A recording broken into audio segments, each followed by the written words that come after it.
Hello বন্ধুরা, আমি সোনালি চলে এসেছি তোমাদের একটা নতুন রেসিপি নিয়ে।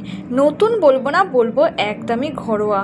বাড়িতে কিছুই যখন ছিল না, তখন ছিল একটা ডিম, একটু মুসুর ডাল, আলু, এই সমস্ত দিয়ে আমি আজকে বানিয়ে নেবো একটা রুটির তরকারি।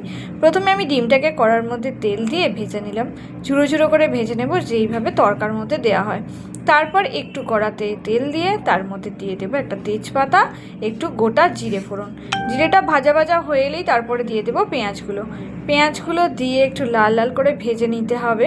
আর জানো, এই রান্নাটা খেতে রুটি দিয়ে বা পরোটা দিয়ে দারুণ লাগে।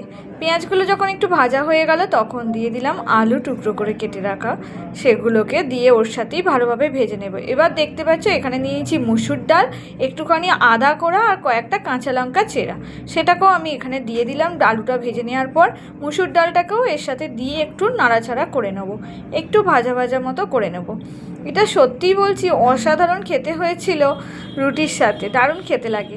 এবার আমি দিয়ে দেবো এর মধ্যে আগে থেকে কেটে রাখা একটু টমেটো কুচিটাও দিয়ে এর সাথে নেড়ে চেড়ে নেব।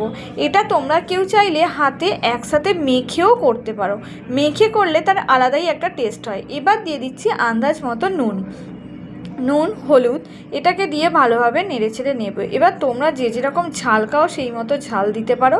এখানে আমি দিয়ে দিচ্ছি ধনে জিরের গুঁড়ো, এগুলো দিয়ে দেবো। তার সাথে দিয়ে দিচ্ছি একটুখানি লাল লঙ্কার গুঁড়ো, একটু কাশ্মীরিও অ্যাড করে নিয়েছিলাম অল্প করে একটু।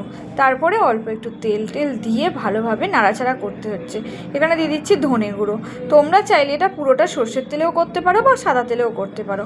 দেখো এইভাবে একটু কষিয়ে নিলাম জল দিয়ে তারপরে একটু জল দিয়ে ভালো করে ফুটিয়ে নিতে হবে।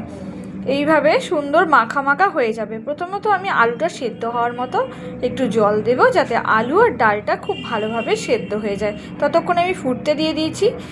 বেশ কিছুক্ষণ ধরে আলুটা যখন দেখবো ফুটে এসছে, সেদ্ধ হয়ে যাচ্ছে, তখন আমি ভেজে রাখা আগে থেকে যে ডিমের ঝুড়োটা এর মধ্যে দিয়ে দিচ্ছি। ডিমের ঝুড়োটা দিয়ে দিলে একটা আলাদাই রকম খেতে টেস্ট হয়, জানো তো।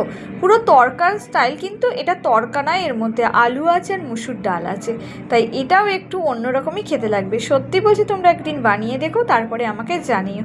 আর তোমরা কিভাবে আরও কিছু বানাও সেটা সেরকম থাকলে আমাদের জানিয়ে দিও। আমাকে জানাতে ভুলো না কেমন হয়েছে, জানিয়ে দিও। আর এটা আলুটা দেখছো সেদ্ধ হয়ে গেছে, আর একটু ফুটিয়ে একটু মাখা মাখা করে নেব।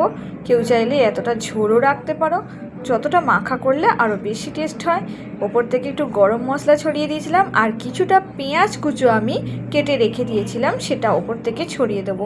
কারণ কাঁচা পেঁয়াজের একটা আলাদাই টেস্ট হয়, থাকলে ধনেপাতাও ছড়িয়ে দিতে পারো তোমরা।